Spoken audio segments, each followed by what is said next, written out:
Speaking of opinions, exactly. This show is going to be filled with a lot of opinions, most notably our thoughts on the suspected Gilgo Beach serial killer, Rex Heuerman, and his guilt or not. We will be sharing a lot of opinions in this episode. We should mention that Rex Heuerman has not been found guilty in any courts except for the court of public opinion, and he should maintain his innocence until proven guilty by a court of law.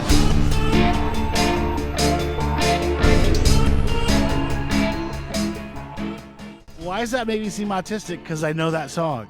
And then you're going to be like, and then on this part of the shirt, I have a blue drink. I'm not And then on this part, there's the red one. You asked me what my shirt was, and I said it looks like fake cocktails, and you asked me to explain.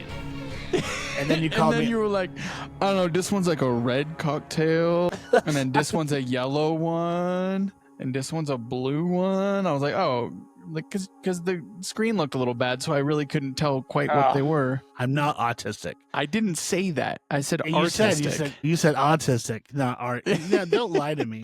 I'm not even gonna do Zuckerman's favorite pig song anymore now. Zuckerman's favorite pig.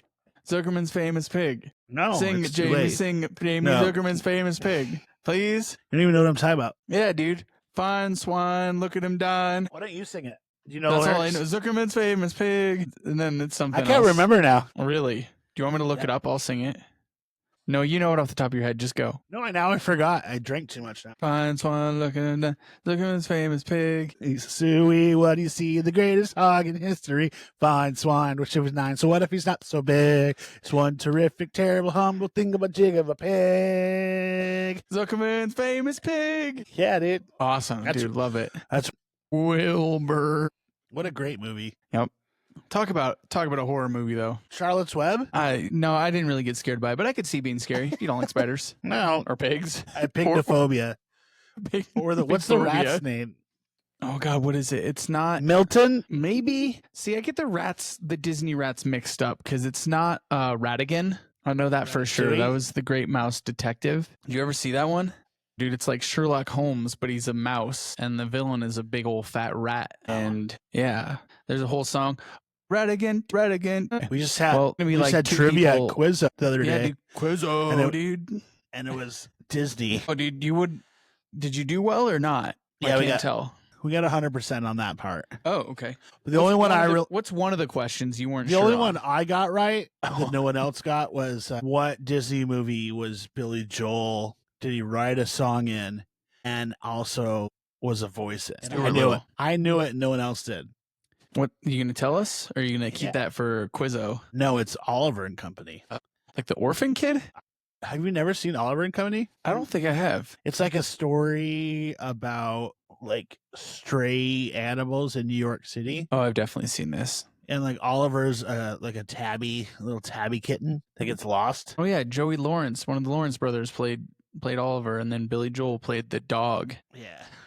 Was it That's Joey cool. Lawrence? Yeah, dude, that's what we're looking at. Yeah, Billy Joel played the dog, and he sings a song. At the beginning. Cheech It's Marin is Tito. Bette Midler Yeah. is Georgette. Yeah, dude, it's super racist. It's awesome. Is it really? Yeah, just like it's like very like 1989. 88. Yeah, you're close enough. So it's like everything is very stereotypical. So like Cheech Marin as Tito was like, if this is torture, chain me to the wall. He's a Chihuahua. Yeah, of course he's a Chihuahua. Yeah, and then Billy Joel's like a mutt. Yeah, dude. And he writes a Artful song and he Dodger. sings a song. He wrote his own song that he sang. Yeah. You're like, hey, I'll be in your dumbass movie, but I get to write my own song and sing it. And they're like, I guess we'll let Billy Joel. He is the piano man. Billy Joel like owned the 80s. He like ripped the 80s. Wasn't born, so I don't know. Who's calling me right now? What year are you born? 90. Well, let's find out. Hello? I don't know who it is. Good. Fuck him. Scam likely. Fuck you. Hell yeah, dude. All right. So where Well, Jamie, are we going with this? Where are we going with this? We're going to part 2 of Gilgo Beach. Of Gilgo Beach, What do you- Long Island serial killer, Lisk, What are we whatever calling you'd like it? to call it. I call it Lisk. It's too long to say anything else when you have to say it over and over again. Yeah, but is anyone going to be able to understand what Lisk is? I Ugh. think the people that I got a Lisk. I'm Liskin. I'm Luskin, baby. I think that anyone that is into true crime definitely is aware of the Long Island serial killer, aka Lisk. Are you ready to Lisk? You want to call it Gilgo Beach? What do you want to call it? It's your. I'm just asking if you want a Lisk. Okay. So we're going into part 2 of Lisk.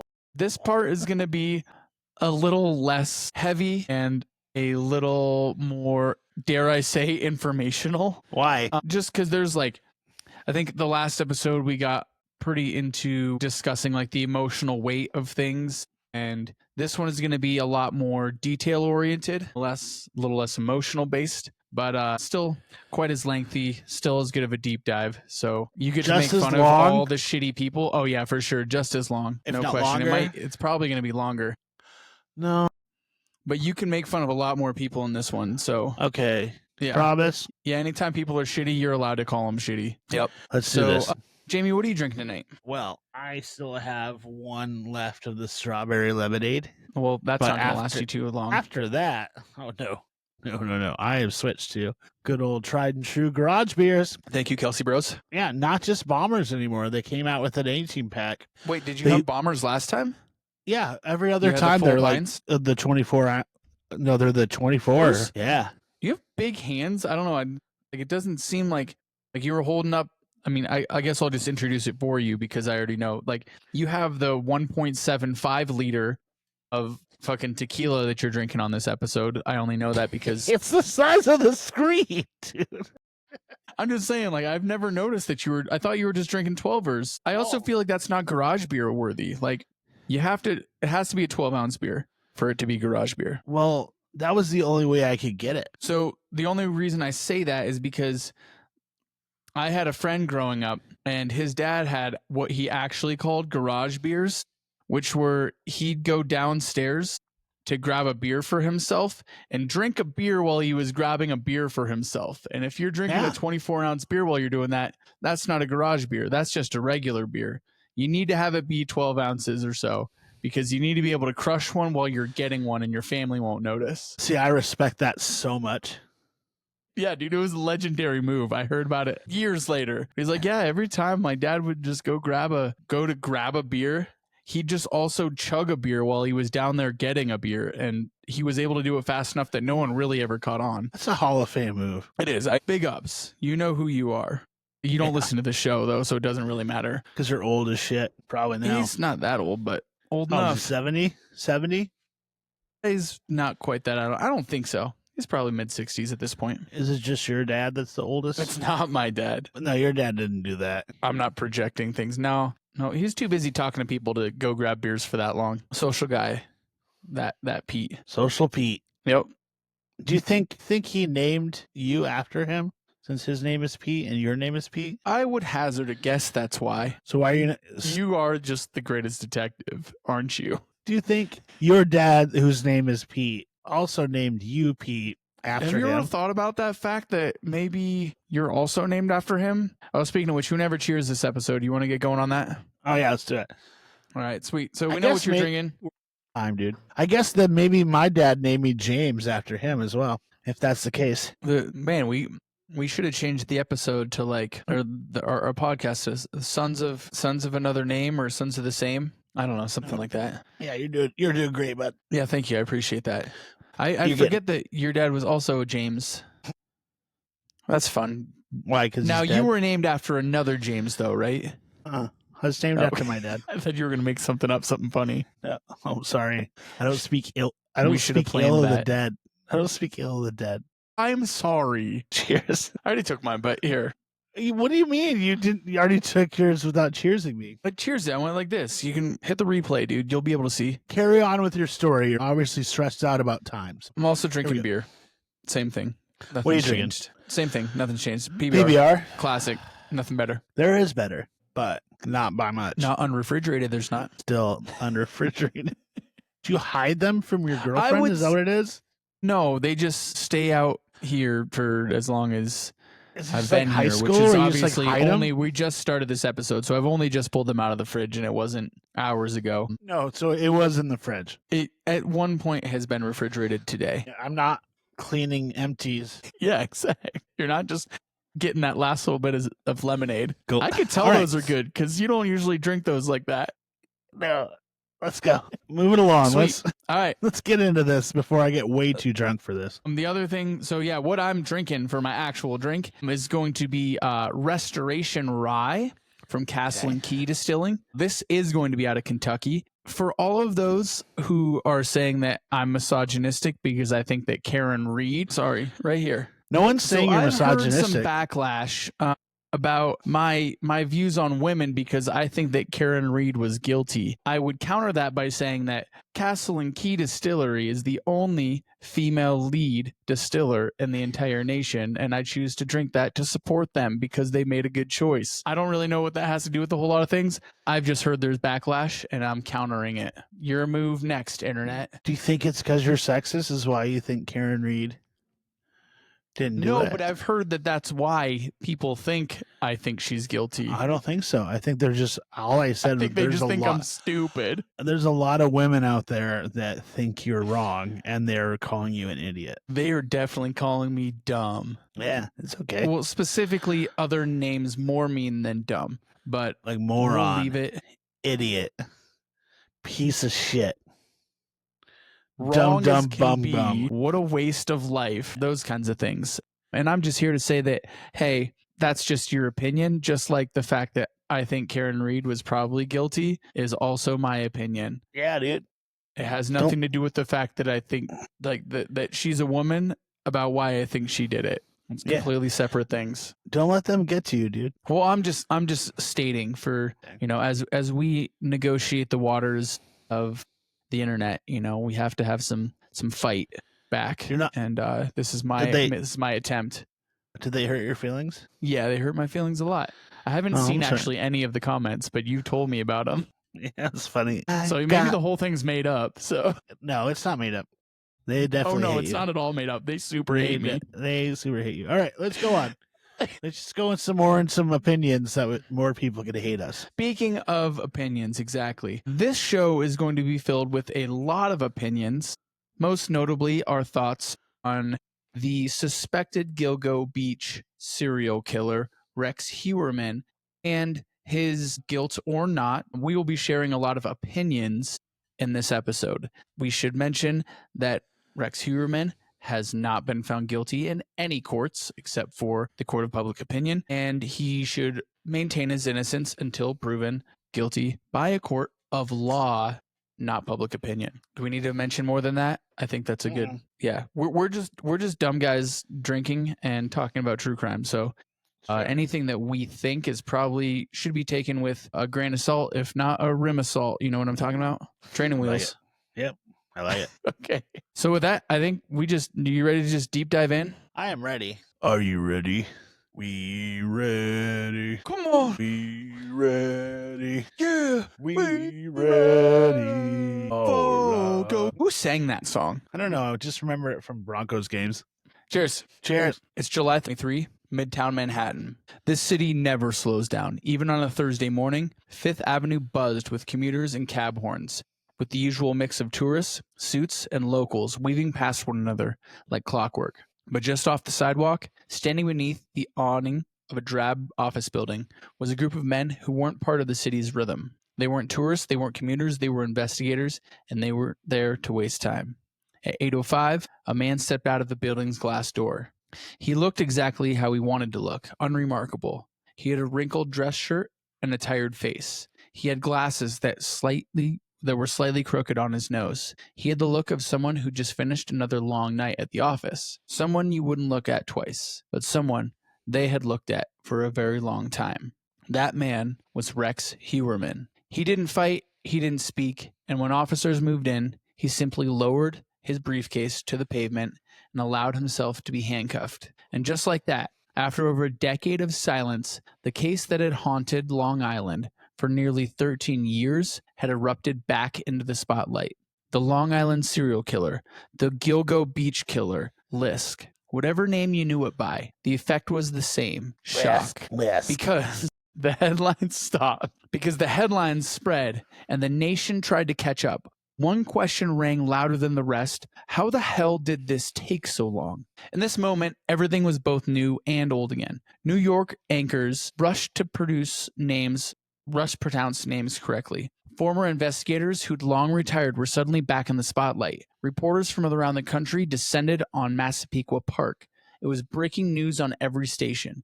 The man who might be responsible for some of the nation's most disturbing murders in modern American history had just been living a regular life right under everyone else's noses. And not just living it, but thriving. Rex Heuerman was a licensed architect. His firm had worked with New York City agencies, luxury clients, and even global corporations. His online presence, squeaky clean. His house, while dilapidated and infamous in the neighborhood, was just another ugly home on a quiet suburban street. But it wasn't just what he had done that made the jaws drop. It had been where. All these years, the killer had been here. He wasn't hiding in the woods. He wasn't holed up in some backwater county. He also wasn't dead. He was in Midtown. He was shopping for office supplies. He was Googling disturbing things on burner phones. He was allegedly trolling forums and stalking women on escort sites. He was sending selfies under fake names. He was living his life. While families were still grieving, while answers were still missing, while most had already assumed that this case would never be solved. And just now, like that, the curtain was ripped down. But before we dive into what linked the man to these crimes, before we start talking about phone records and DNA matches and digital footprints and hair samples, we have to ask ourselves something harder. How do we let this man walk free for so long? Because the real story here isn't just about a monster. It's about a system that failed to see him, and worse, a system that may not have wanted to. When Rex Heuerman was arrested in 2023, it didn't just shock the world, it opened an old wound. Because for the families of the victims, this moment wasn't just about justice. It was a reminder of everything that hadn't happened for 11 long years. The discovery of Gilgo 4 in December 2010 should have ignited a firestorm of action. But instead, it led to a whisper of movement, a few searches, a handful of press conferences, and then somehow silence. How does something like this happen? Part of it, some say, was timing. Suffolk County Police Commissioner Richard Dormer, who had led the initial investigation, retired right afterwards in 2012. And with him went the last glimmer of momentum. But the deeper truth is, it wasn't just a loss of leadership, it was a total collapse of will. There was no task force, no meaningful interagency cooperation. Leads went cold and witnesses were completely ignored. And the families, well, they were left to beg for information. They called, they emailed, they showed up in person, and after a time, they were told the same thing. We're doing everything that we can. But they weren't. For more than a decade, the Long Island serial killer case remained in stasis. There were no arrests, no named suspects, and little to no public accountability. What the public didn't realize at the time, but what investigators and journalists would uncover years later, was that the silence was not intentional, it was engineered. See, Dormer's retirement opened the door for James Burke. He was a rising star in the police department, and he was named police chief in 2012, under the newly elected district attorney, Tom Spoda. And together, Burke and Spoda made it clear. The Lisk case was no longer a priority. They kept the FBI out, they shut the state police down, they sealed case files, and in some circles referred to the victims as dead hookers, not worthy of serious attention. It wasn't just apathy, it was complete disdain for the victims. And while they stonewalled the public and media, while they played political games with jurisdiction and information, a predator was very much still out there, hiding in plain sight, living a life. As the years dragged on, the families held vigils. They marched, they pleaded. Mary Gilbert, Shannon's mother, became a fixture on the news circuit. But the coverage came and went, just like the interest in this case. And by the mid-2010s, the Gilgo Beach / Long Island serial killer case had faded into the same shadows from which it was born. Until, of course, those same shadows swallowed the men who helped bury it. So, to understand why the Gilgo Beach murders went unsolved for over a decade, you have to look at leadership. James Burke and Thomas Spoda. Their partnership didn't start at the department or the DA's office, though. It started with a lie. So back in the 1970s, James Burke was a teenager. He was a witness in a brutal murder case. His testimony, later considered deeply unreliable, helped convict several teens. Many believed that he was coached by Tom Spota, who needed a win to boost his political career and legal reputation. That testimony very likely sent innocent boys to prison, but it paid off. Tom Spota's name was made, and Burke, he became Spota's golden child. In return for that loyalty, Spota fast-tracked Burke's career through the Suffolk County Police Department. Reports of misconduct were brushed aside. Complaints were disappearing. Internal affairs investigations were shut down before they even started. Burke didn't rise through the ranks because he was a good cop. He rose because he was protected by Tom Spota. Once Burke became the police chief, the department's culture grew darker. The entire operation transformed into a bunker. Walls up, secrets in, scrutiny kept out. Transparency died. They claimed a 90% confession rate through the mid-2010s. 90%.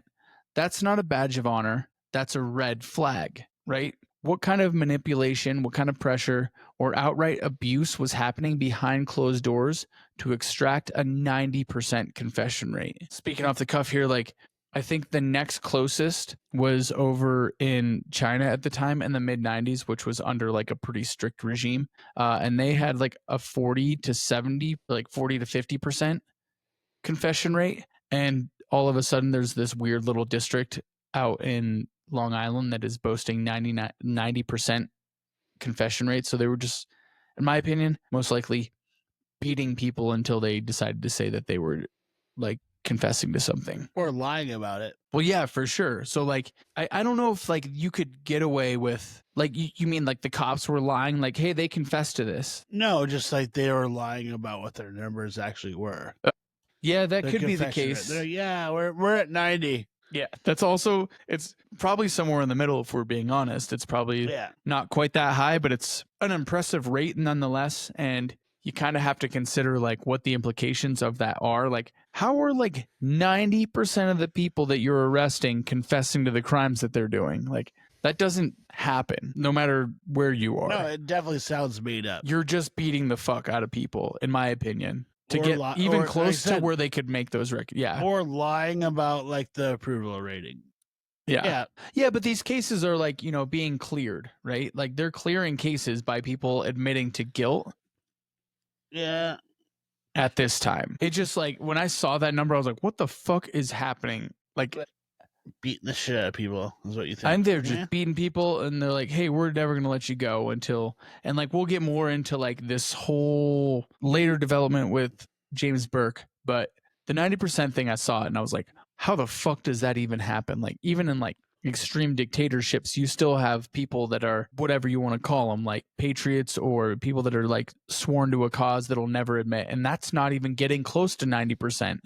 It's wild that they claim 90%, and somehow that was like a little bit backed up by evidence. So anyways, moving on. Amid this controversy and this toxic atmosphere sat the Gilgo Beach case, a case with national attention, a case that demanded outside help, forensic analysis, and coordination of other jurisdictions. This was a case that would open the doors and invite federal agencies inside. But Burke and Spota wanted none of that. Solving Gilgo murders didn't benefit them. It threatened everything that they had built, so they stonewalled. They refused to help the FBI. They sealed files, they reassigned curious officers, and silenced any voices inside the department.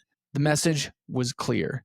Stay out of this, let it die. This irony is sickening. The very people entrusted to protect the community actively worked against justice for the sake of preserving their own corrupt empire. Burke and Spota, however, didn't just mishandle this case. They erased the victims. When families called in desperation, they were ignored.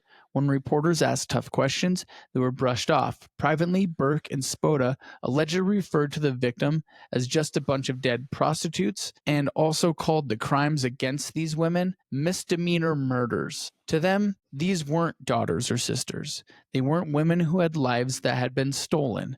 They were disposable. They were background noise. And then came the incident that cracked their shell wide open. In 2012, Christopher Loeb, a heroin addict, broke into Burke's police-issued SUV and stole a duffel bag. Inside that bag was a twisted peek behind the curtain. pornography, sex toys, and disturbing personal items. When Loeb was caught, you getting sleepy there? Sorry. Check this out.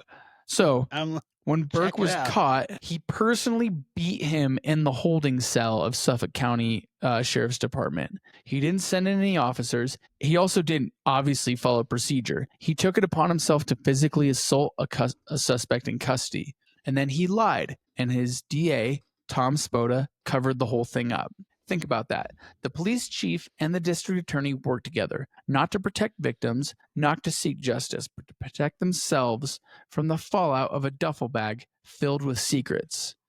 And this is personal conjecture, but once you know what's inside that bag, you start to question everything else. You begin to wonder, what else was James Burke hiding? What kind of man risks everything to keep a bag like that out of sight? Maybe the stalling of the Gilgo case wasn't just about hiding corruption. Maybe it was not just about laziness or arrogance. Maybe it was fear. Fear of what the case would reveal. Not about the killer, but about them. Perhaps Burke and Heuerman weren't strangers at all. Maybe they moved in similar circles. Both were known to have disturbing sexual fixations. Both were described as domineering, arrogant, and secretive. Both were operating in the same communities. Could it be that Burke wasn't just covering for himself, but also for someone else? That's just my brief opinion. But even if they weren't working together, maybe Burke simply didn't want to draw the attention that might cause people to start asking questions about what he was into. Maybe, maybe,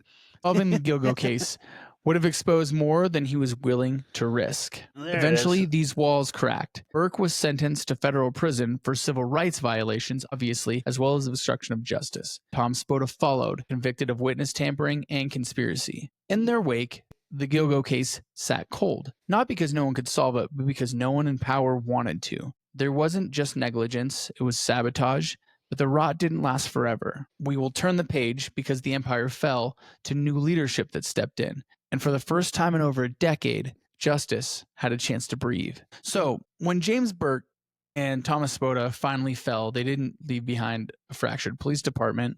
They left behind a decade of damage, years of buried leads, silenced voices, intimidation tactics, and families screaming into nothingness. But in the ruins of their empire, finally, something new emerged. First came Geraldine Hart. She was appointed in 2018 as the first female police commissioner in Suffolk County history. Hart wasn't some political figurehead. She was a former FBI agent with a long-time resume of real investigative work. She had actually reached out to James Burke initially, trying to get into this case, and she was pretty much told to go away. Her first time actually meeting him in person was when he was arraigned during the trial that was set for his abuse of rights, or his violation of human rights case. So super interesting. Anyways, she walked into the role knowing exactly how broken the system she was picking up was. One of her earliest and most important decisions, she reinvited the FBI into the Gilgo Beach investigation, a move that was both obvious and revolutionary because for the first time in years it said, "We want help, we need help."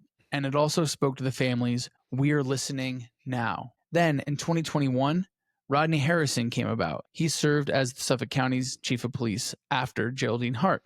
Harrison wasn't from the inside. He'd climbed the ranks of the NYPD with distinction, eventually serving as chief of department, the highest ranking uniformed officer in New York City. He brought experience, integrity, and crucially, no loyalty to a corrupt system that had reigned before. Harrison didn't know anyone, anything. That made him dangerous to the status quo, but it was exactly what this case needed. The final piece clicked into place in 2022 when Ray Tierney was elected as Suffolk County District Attorney. Tierney ran on a platform of transparency and reform, but more than that, he ran on a promise to treat the Gilgo case like it actually mattered, that it wasn't just talk. Tierney had worked complex, organized crime cases before as a federal prosecutor.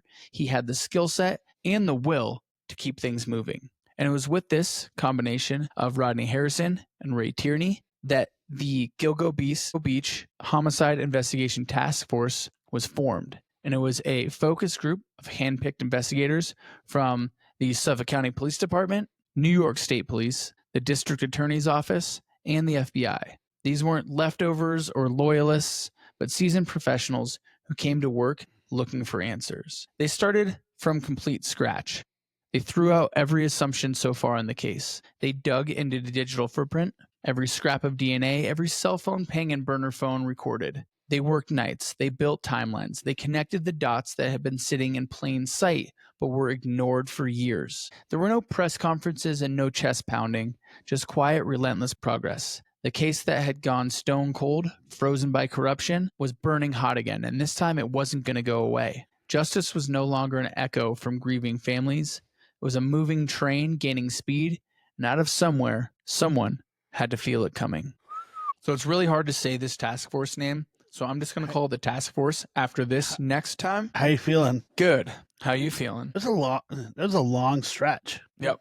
Really nailed it. Dude, the information it's wild. This case is It's so very fascinating. wild. There are so many different parts of it. I'm pumped that we're covering it. I think that it's one of the most fascinating, like, legitimate true crime cases that we'll ever see in our lifetime. Really? Yeah, of recent for sure. No, I think and I don't know. We'll see, but I think that this case will probably be one of, like, you know, as we dig further in, how long this happened or how long this was going on with this particular case, looking at the timeline of events, and perhaps we'll eventually get to a number that will be staggering. We're on the lower side right now, but I think that this case has a potential to be like one of the bigger cases in U.S. history. Really? And it's happening as we're speaking, not in the 80s or 90s when all those guys that were operating in the 70s got caught. Yeah. So And this is bigger than Dahmer? Yeah. I don't think Dahmer was that big. Dahmer was just crazy because he ate people. And bats. Yeah, he did a lot of weird stuff. He But I mean, killed, I like, think he killed, body what, 8? count. How many people did he kill? 8? I think so. It's under 10. Right around that. For sure. So Gilgo was, they say, 11? Oh, we are not at that yet. Yeah, but that's We'll like, get more into it as we go through this case.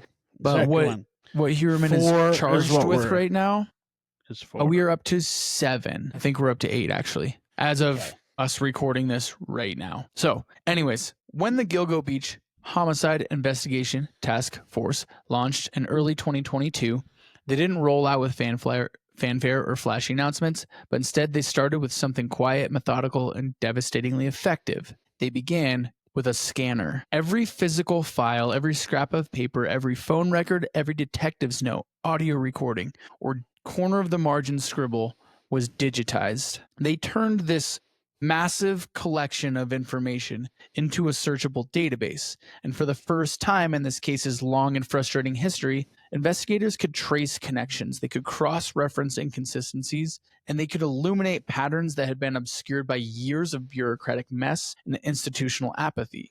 And that's when it happened. Almost immediately, the task force stumbled on what would become the first domino, a buried witness statement from Dave Schaller, the former roommate of victim Amber Costello. His statement had been collected in 2011, years earlier, and then inexplicably it was shelved.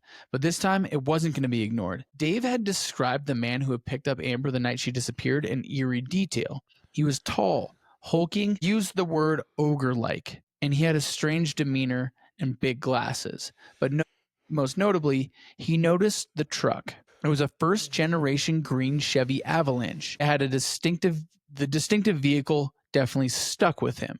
In a sea of cold case files and long-forgotten tips, this lead screamed for attention, and now it had it. Within weeks, the task force started piecing things together. So, initially, after this tip from Amber Costello's roommate Dave, they narrowed down who in the New York area owned a dark green Chevy Avalanche, specifically mentioned dark green. So then they narrowed it down even further from that. All of this kind of concentrated on someone that they thought could be the guy. Then they started to dive into the fact that Amber's phone records were quickly cross-referenced with those of Melissa Barthelemy, the first of the Gilgo Four discovered, and a pattern emerged. All 4 women had been contacted by burner phones shortly before they vanished.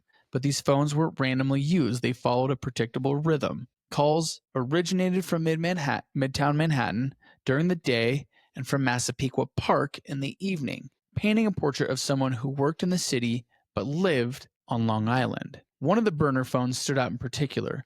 When investigators mapped the tower data, they discovered that in its movement, it consistently overlapped with a personal cell phone belonging to Rex Heuerman. Wherever the burner phone went, Rex's phone was right there. Midtown office by day, Massapequa by night. It was as if someone had left a breadcrumb trail without realizing it. So a chilling layer emerged. Melissa was killed, and her sister began receiving taunting phone calls laced with graphic detail and cruelty. These calls came from a burner phone too, but they were placed in a tight radius right near Rex's Manhattan office. The same burner number had also contacted Amber, Megan, and Maureen. One number, 4 victims, led them to one suspect. They narrowed their search even further because in early 2023, investigators launched covert surveillance of Rex. They followed Rex, watched him, studied his habits, and eventually seized their opportunity. He tossed a pizza box into a Manhattan trash bin. The crust inside that box contained a viable DNA sample. Upon examination, the DNA matched a male hair found on the burlap used to wrap one of the Gilgo 4 victims. It was the first tangible physical link between Rex and the rest of the Gilgo 4. With search warrants in hand, the task force then cracked open Rex's digital world, and what they found was deeply disturbing. There were over 200 searches about the Gilgo Beach case. Now, I don't know, it seems a little iffy to pin a murder on someone for looking up stuff about a case. I can tell you in my own research of this case, I'm probably at this many searches. So it's a little bit interesting to say that that's something that's super damning evidence, but he had routine visits to online forums, news articles, and updates about the investigation. He also asked questions. Why were people not able to track the Gilgo Beach killer's phone? And what is the sister's name of Melissa Barthélemy? And looking for phone numbers and looking for information on these people that were specifically maybe a little bit outside of the realm of normal investigation. We also have downloads of explicit victim photos, torture porn, snuff films, and child sex abuse material. His browser history painted a picture of a man obsessed with domination, control, death, and this case. The task force didn't just have circumstantial connections either.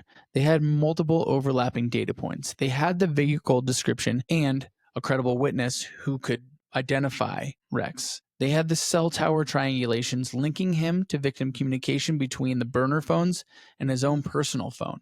The DNA evidence recovered from the discarded pizza box indicated that his hairs were found at the crime scenes, and there was a digital trail of obsession with the crimes. And the timeline fit like a glove. See, Rex's work hours aligned with burner phone activity. His home in Massapequa Park placed him just minutes from the body disposal site, and his truck matched Dave's memory exactly. So, in 2023, after building the strongest case possible, behind the scenes, the task force made their move. Rex Heuerman was arrested outside of his Midtown office. He was charged with the murders of Melissa Barthélemy, Amber Costello, and Megan Waterman. The murder of Maureen Brainerd Barnes, the 4th Gilgo Beach victim, would be added later. At the time of his arrest, investigators feared that Rex was preparing to kill again. His search history showed escalating interest in sex workers and violent materials. The urgency seemed quite real. Though the investigation was still ongoing, law enforcement believed he was ramping up, and they had to move in before someone else got hurt. But the arrest wasn't the end, because when investigators stepped inside the home of Rex Heuerman, they weren't prepared for what came next. Dun dun dun. This part blows my fucking mind. About what? His house. Yeah. So the investigation obviously doesn't stop at the 4 victims, even though he's tied to them. As investigators peeled back the layers of Rex Heuerman's life, they began to suspect that horrors uncovered in the Gilgo Beach were only the beginning. Just weeks after his arrest, law enforcement made a chilling announcement. Rex Heuerman had now been formally charged with the murder of Maureen Brainerd Barnes, the earliest known victim of the Gilgo Beach 4. And with that charge, all 4 women, Maureen, Melissa, Megan, and Amber, were now officially tied to Rex Heuerman in the eyes of the law. And beyond that, the investigation was expanding rapidly, tracing potential connections to disappearances across New York, New Jersey, Nevada, and even South Carolina. But this wasn't just about the Gilgo anymore. It was a man whose shadow might stretch much further than anyone imagined. Because when investigators stepped inside the home of Rex Heuerman, they weren't prepared for what came next. That's where we are. We're back, When Rex baby. Heuerman was arrested in July 2023, Suffolk County investigators weren't just taking down a suspect, they were stepping into a time bomb of secrets. That time bomb was waiting to detonate as they served a search warrant at Heuerman's Massapequa Park home, a seemingly ordinary split-level house on a quiet tree-lined street. But once inside, investigators found something else entirely. This home was not just cluttered, it was suffocating. Floor-to-ceiling hoarding. Stacks of boxes, piles of papers, narrow pathways carved between mountains of junk. And buried within it all, evidence that would take months to catalog and process. Heuerman was arrested outside of his Midtown Manhattan architecture office in July 2023, but authorities had been building a case and believed he was preparing to kill again, citing his disturbing search histories and behavior. That fear prompted them to move early, but a search warrant was also executed at his Long Island home that same day. The house wasn't just messy, it was unlivable. Detectives wore hazmat suits to search through the filth. They removed 300 plus firearms, most of them unregistered, stored behind false walls, and hidden in secret compartments. Investigators found burner phones, passport photos, vaults, and locked filing cabinets filled with disturbing material.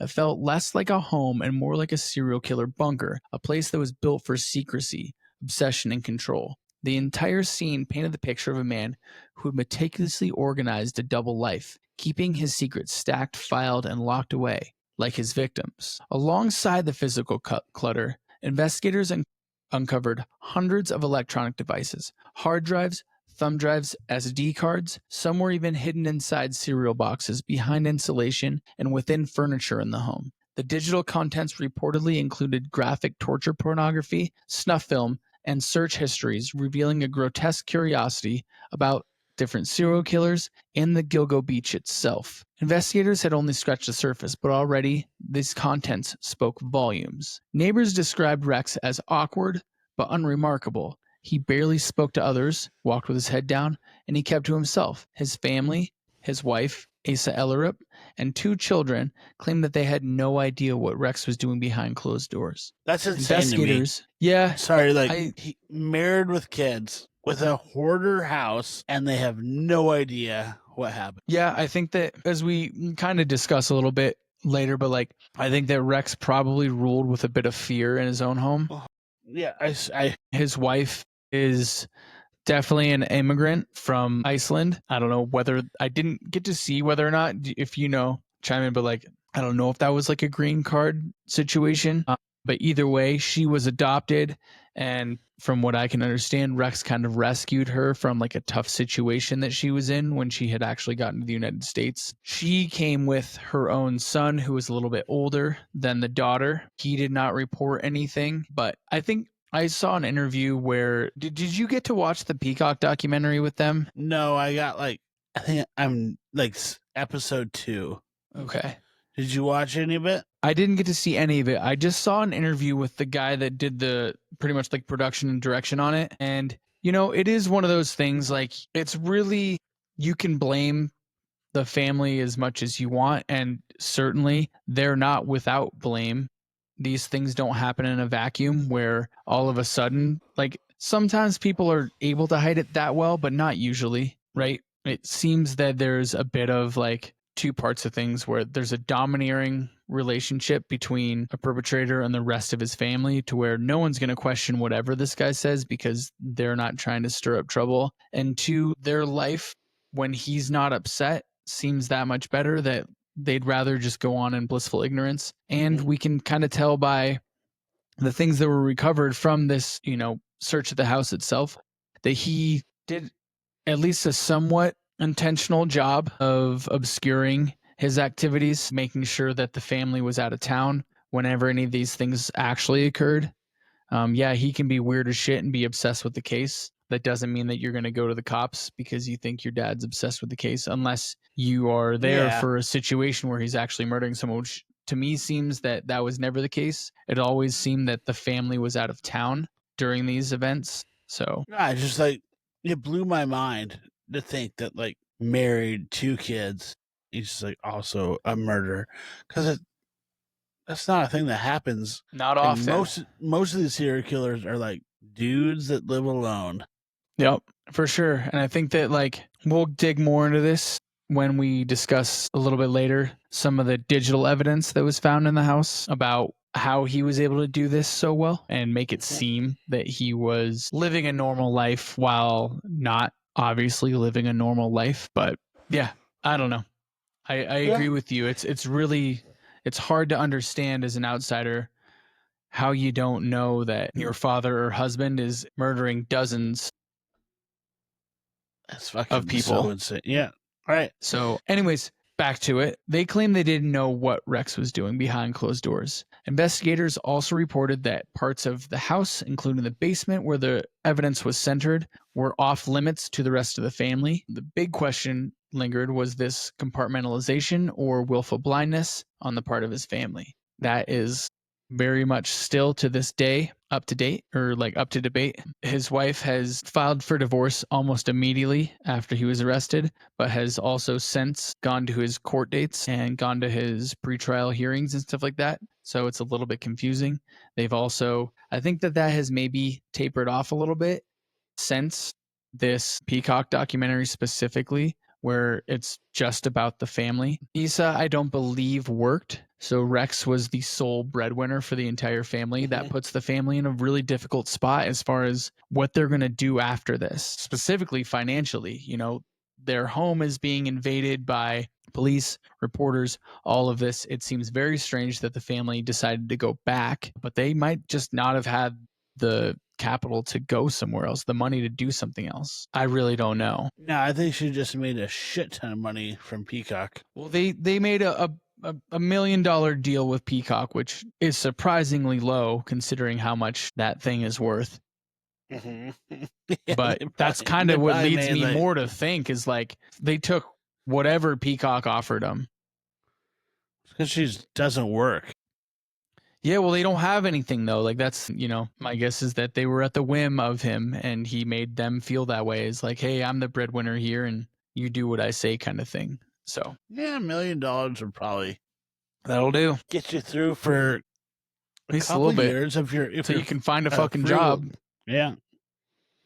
Or until someone else. Not speaking ill of the family, just talking off the cuff. Like until someone else like hires you to speak about it. Yeah, that documentary's definitely sparked some interest or like interest online as far as people looking at investigative and reporting integrity. I heard an interview with the original writer of The Lost Girls, Robert Kolker, who we should say now, and I am beating myself up that I didn't mention this last episode, is the reason why we have all the information we had for the last episode, is the reason why this story became such a big story. Just before this task force was formed, they made a documentary about his book that he wrote about this case that was released on Netflix. It was huge. I can't discount the significance of Robert Kolker's dedication to this story, his dedication to the victims, and how serious of a role that played in the like turnaround for this case. So that needs to be mentioned. But it was an interview with him where he was saying, well, I've never paid for interviews with people. It goes against journalistic integrity to do so. And here we have a major production company that is 100% just doing that so that they have their first scoop and they're not allowed to talk to anyone else because they paid them the $1 million to do so. It seems a little fishy in my opinion, but do what you got to do, I guess. The wife literally only talked to Peacock, right? Yep. Yeah, I mean it was in a contract that they signed. So it wasn't that even that, I mean, and maybe the contract said that she could talk to other whatever productions down the road, but the initial, you know, this documentary was bought and paid for by Peacock. Anyways, let's get back to it. So yep, let's do it. The home's inventory list read like a serial killer shopping list. We've seen Dexter. We have tasers, handcuffs. We have maps. We have fake IDs. We have disguises. Detectives even found vaults within vaults, behind doors, behind fake walls, as though Rex was preparing for a long-term campaign. There were binders labeled with women's names and photographs, some of which investigators suspected were downloaded from the dark web. The stockpile suggested not just a history of violence, but a possible future of further escalation. Massapequa Park had no idea. Rex's neighbors reported being completely stunned. Some had lived next to Rex for decades. We should note here, he was living in the house that he grew up with. He had been there his entire life. He was the guy that shoveled his sidewalk, the guy who worked in the city, took the train, the guy with the weird stare, but he was never dangerous. And yet, for over a decade, the man possibly responsible for one of the worst serial killing sprees in American history had been living in the suburbs with his wife and children, just 5 miles away from the Gilgo Beach dumping ground. This wasn't just a crime scene, it was a mirror held up to the illusion of safety and a terrifying reminder that monsters don't always lurk in the shadows. Sometimes they live next door. Mm-hmm. And it didn't stop at just the 4 victims, because as investigators peeled back the layers of Rex Heuerman's life, they began to suspect that the horrors uncovered in Gilgo Beach were only the beginning. Like I said, just weeks after his arrest, law enforcement made a chilling announcement. Rex Heuerman had officially been charged with the murder of Maureen Brainerd Barnes, the earliest known victim of the Gilgo 4. With that charge, all 4 women, Maureen, Melissa, Megan, and Amber, were now officially tied to Rex Heuerman in the eyes of the law. And beyond that, the investigation was expanding rapidly, tracing potential connections to disappearances across New York, New Jersey, Nevada, and even South Carolina.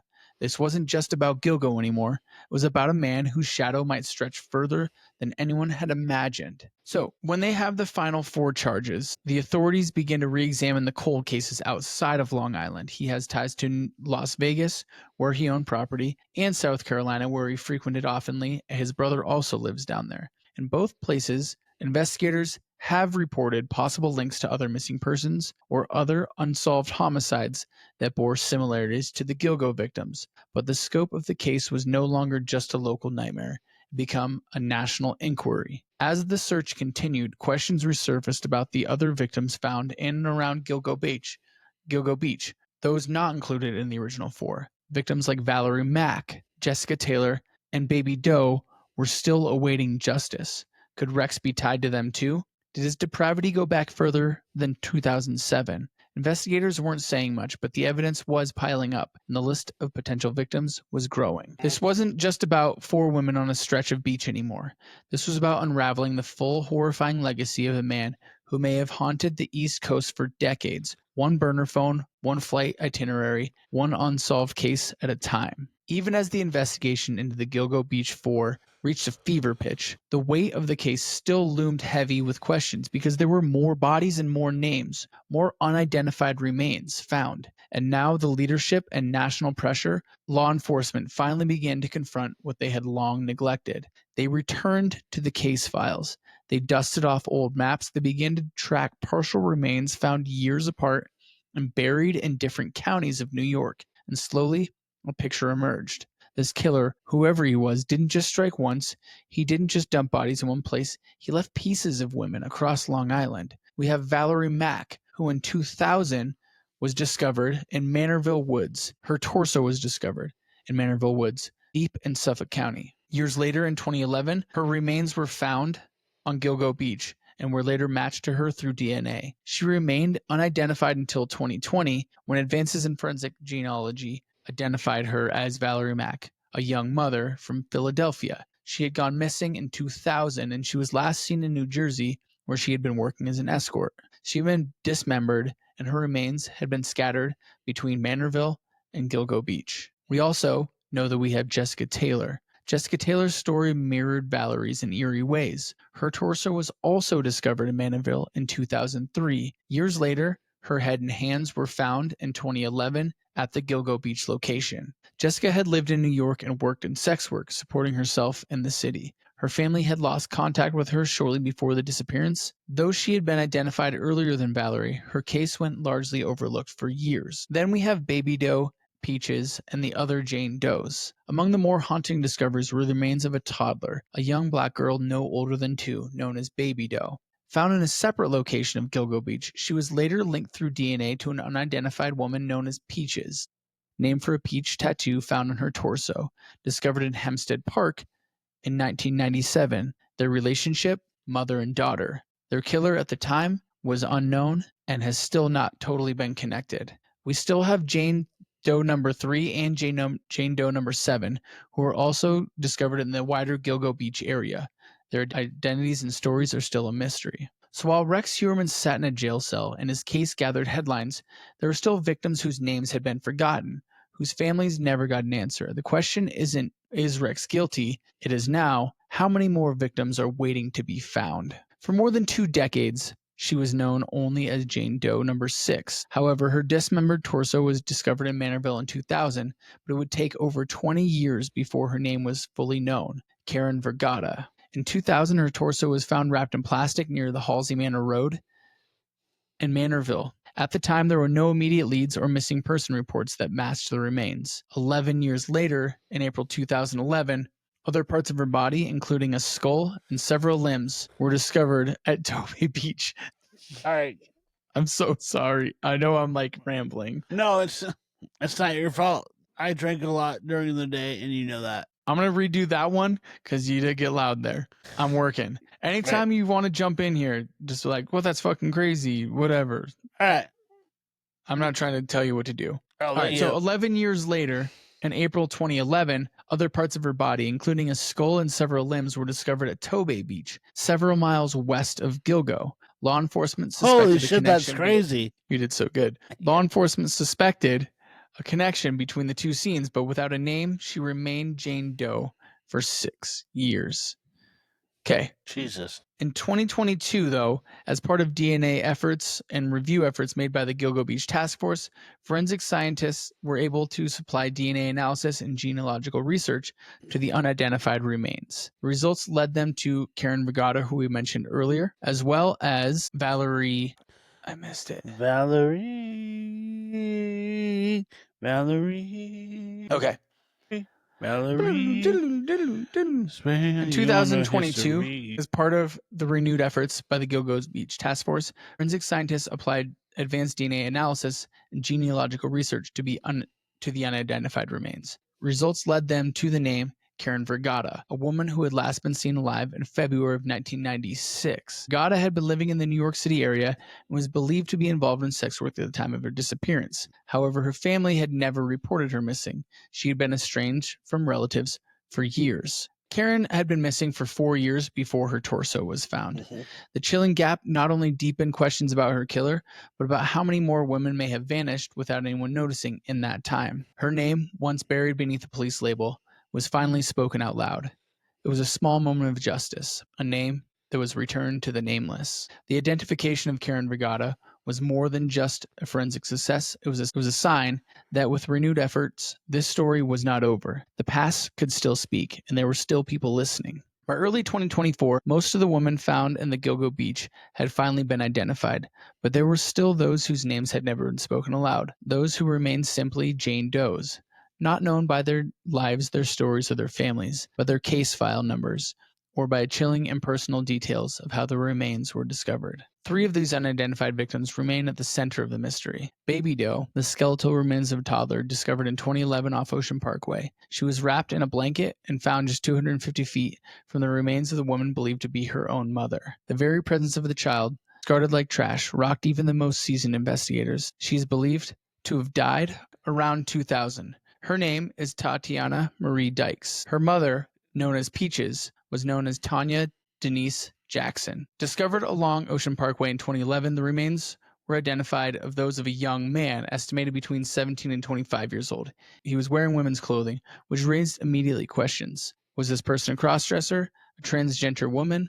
Was the outfit put on by the killer? Was the victim targeted because of how they identified or how they were perceived? None of these questions have answers yet, and as to this day, he is the only unknown Doe in this case. These cases linger like ghosts in the broader Lisk investigation. The longer they go unidentified, the more symbolic they become, representations of how easy it can be to fall through the cracks, to be forgotten. And yet, they are not forgotten. There are people still searching, genealogists, online sleuths, investigators behind closed doors who know that until every victim is given a name, this case isn't over. Suffolk County Police are still holding press conferences and have just recently placed pictures of Asian Doe into the community, hoping that someone in the Asian community can respond and get them a name that would tie this case back together, because what kind of closure can there be if we can't even say their names? Yeah, So for sure. in June 2024, a third bail application was filed against Rex Heuerman. So a lot of this information that we're dealing with in this episode specifically is coming from these bail application documents, meaning that the DA is submitting their evidence to a grand jury as to why Rex Heuerman should be kept in jail and not released on bail. There have been 4 total. We're going to dive into the third one here. So in June 2024, a third bail application was filed against Rex Heuerman, and with it came a bombshell. 2 additional victims had now been linked to him. Their names, Jessica Taylor and Sandra Castilla. Jessica Taylor's case had long been considered part of the broader Gilgo Beach mystery. Her dismembered torso was found in Manorville in 2003, and in 2011, her skull and other remains were discovered near Gilgo Beach. But now, the investigators claimed they had matched DNA found on Jessica's remains to Heuerman. It was confirmation that one of the Manorville torsos, previously only suspected to be related, was not just connected to the case, but possibly to its prime suspect. But the truly shocking development came with the inclusion of Sandra Castilla.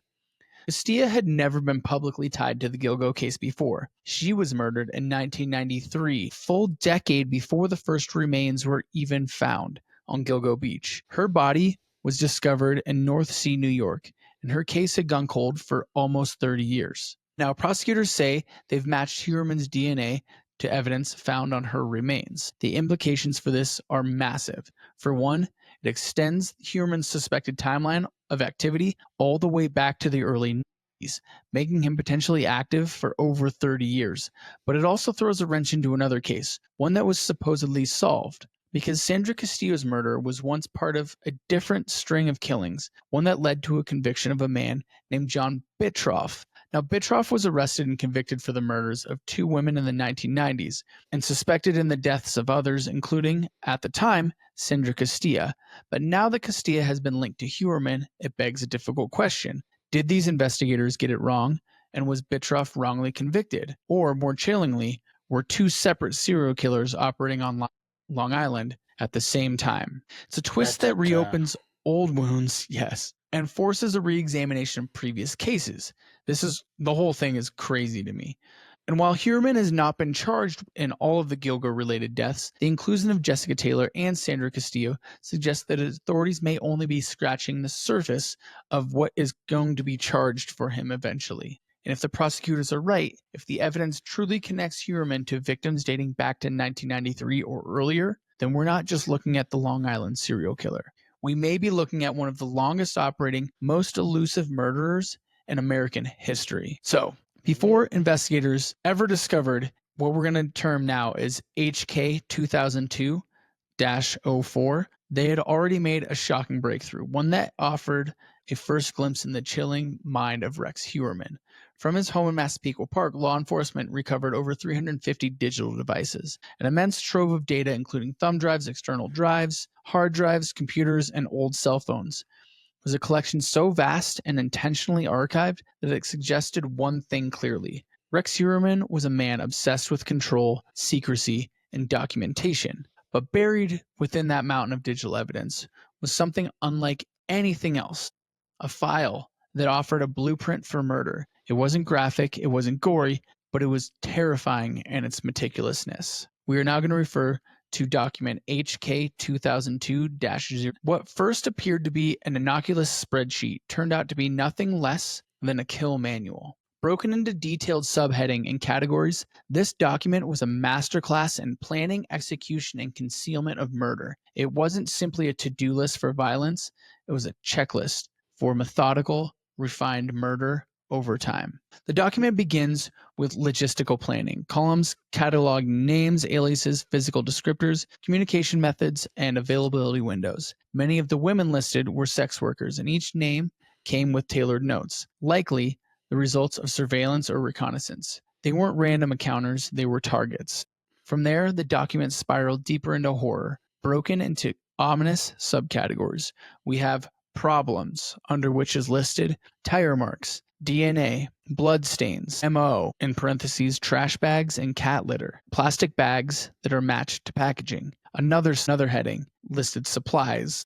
Underneath it were the words booties, lye or acid, police scanner, rope/cord, cutting tools, and a hairnet, as well as a burn can. We have the letters DS, which investigators have assumed would mean dump sites. We have DS-1, Mill Road, DS-2, which has multiple question marks following it. And then we have a third line, dumpster site, in parentheses, next time recon dumpster. These details, eerily specific, appear to reflect real anxieties and lessons learned, possibly from murders that didn't go as planned. Jessica Taylor's body, for example, had been discovered quickly, and a potential witness may have seen Heuerman's vehicle. It's not hard to imagine that the spreadsheet evolved directly from such a misstep. Followed by the DS is TRG, which is meant to understand either the right girl or targets.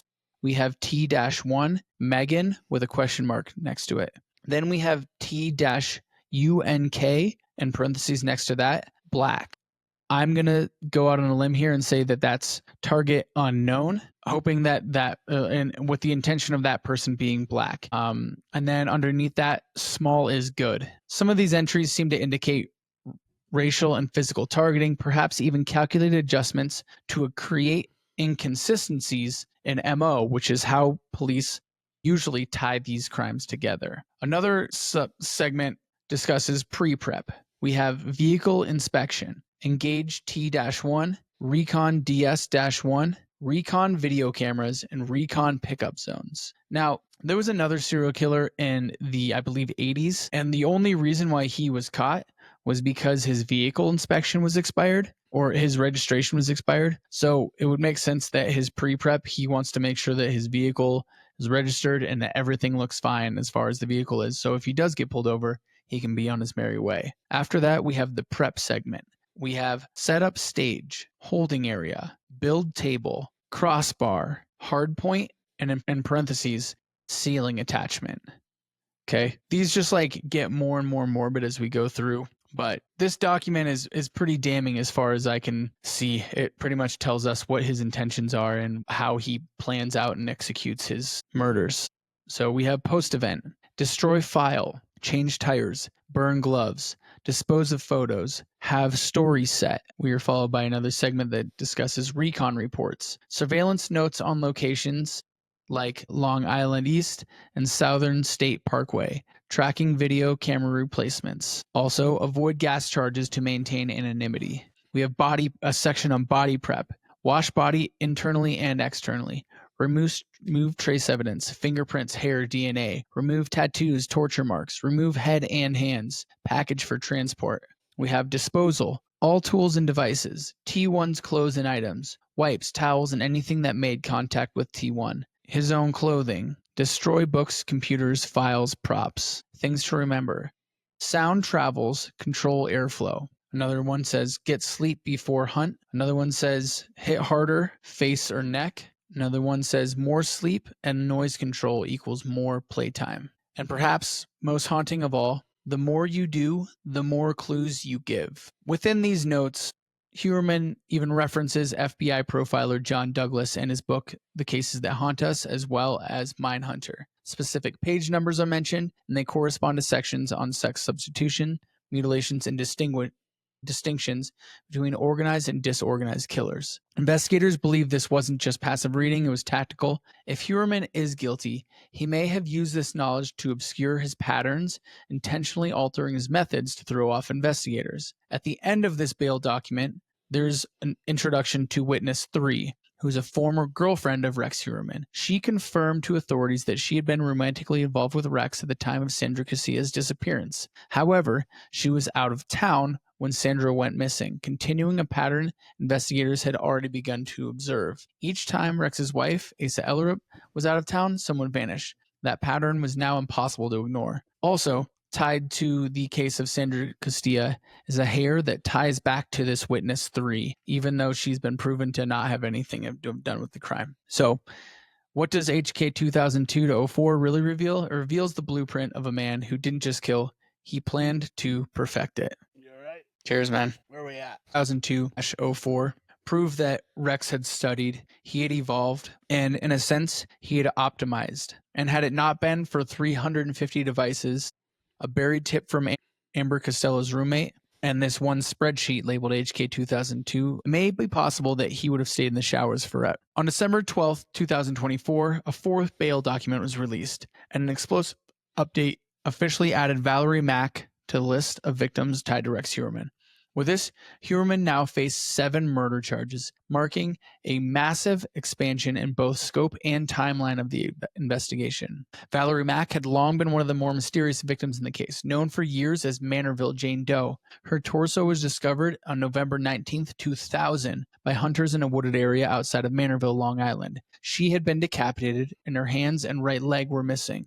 More than a decade later, on April 4th, 2011, her remains were uncovered during the expanded search along the Ocean Parkway near Gilgo Beach, the same stretch of land that had yielded the remains of the Gilgo Four, Jessica Taylor, and others. Through DNA testing, her remains were positively identified to her as Valerie Mack, but the latest developments were even deeper. Among the new revelations in Bail Document 4 was a critical piece of forensic evidence, a female hair found inside a garbage bag that contained Valerie's torso. Initial mitochondrial DNA results indicated that the hair belonged to either Asa Ellerup, Rex's wife, or Victoria Heuerman, his daughter, a genetic ambiguity that occurs due to near-identical mitochondrial DNA passed maternally. However, and this is new and it's a pretty controversial thing in this case, but nuclear DNA testing eliminated this uncertainty, proving conclusively that the hair belonged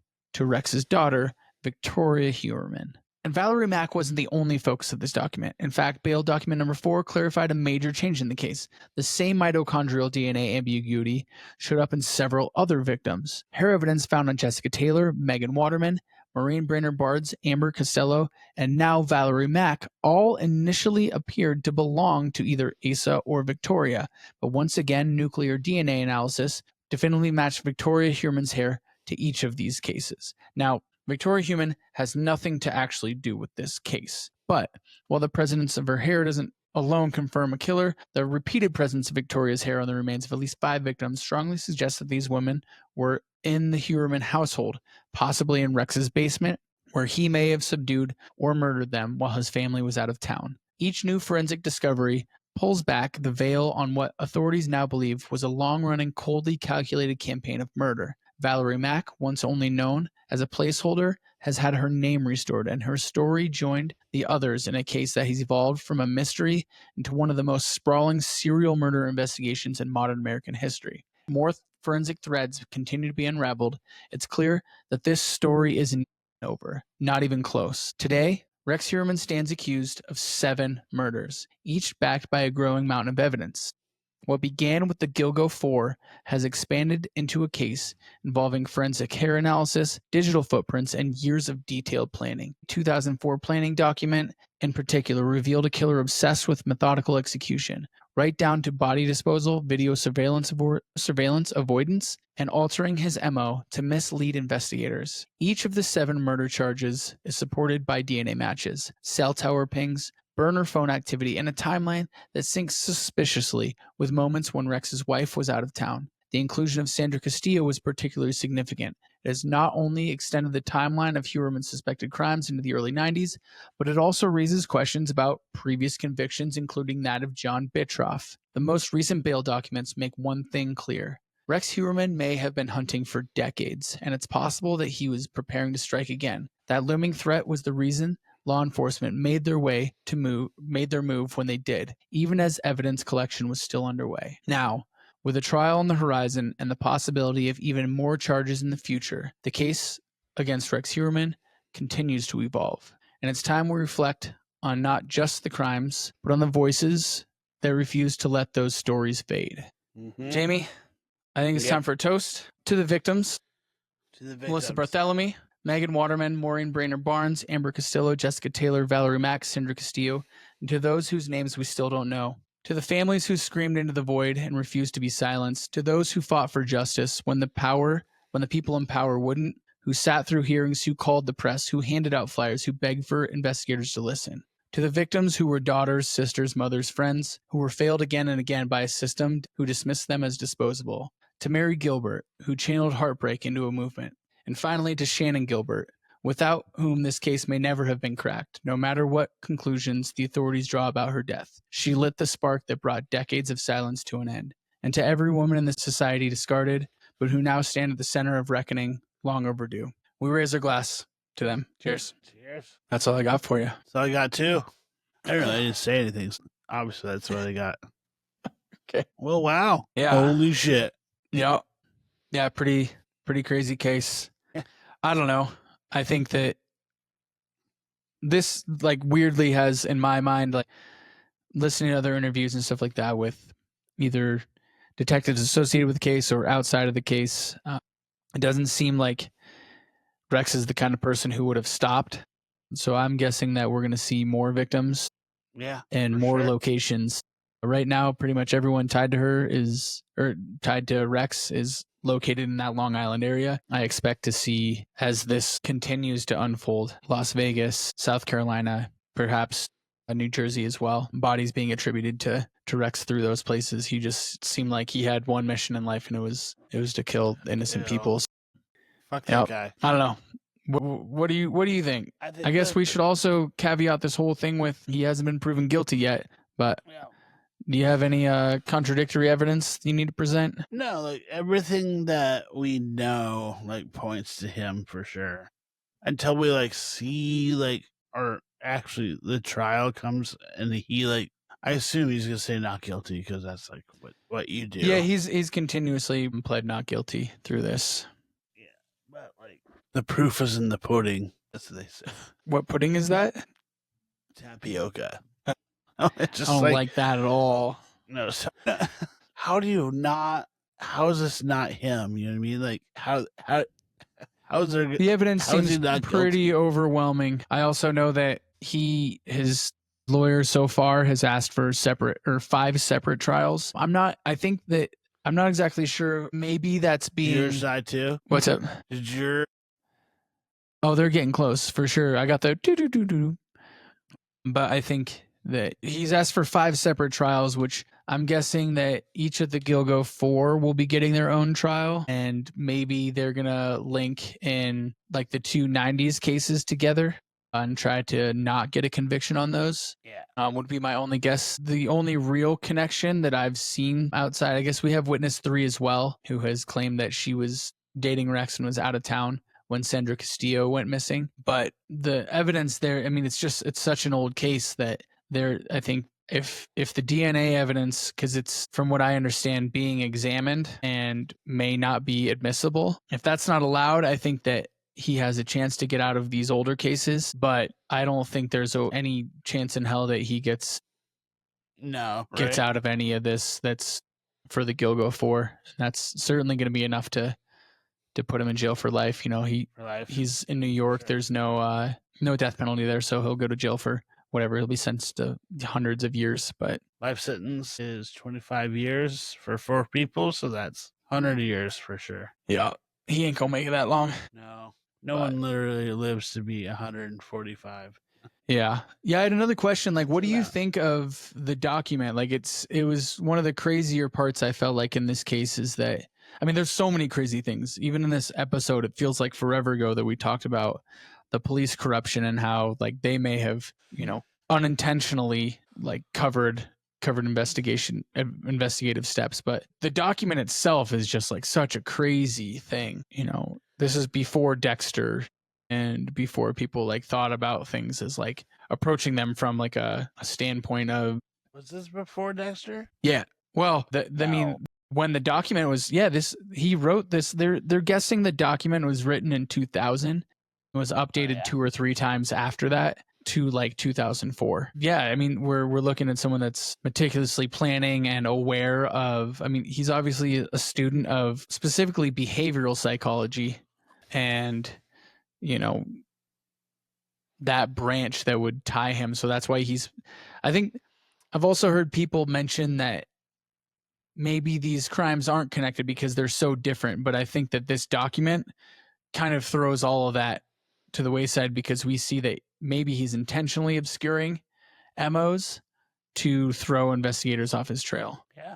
Makes sense to me. All right. I'm cooked. Well, dude, you're toast, dude. Stick and fork in him and he's done, dude. Hell yeah. Well, leave the dude, soft dog. until next time, you stay wicked. Stay wasted. You forgot the weird part. I think Stay we'll just weird. run with it. Wicked, wasted, weird, right? Wicked, weird, wasted. Please like and subscribe. Also, Yep. I love you, but I'm not in love with you. Yep.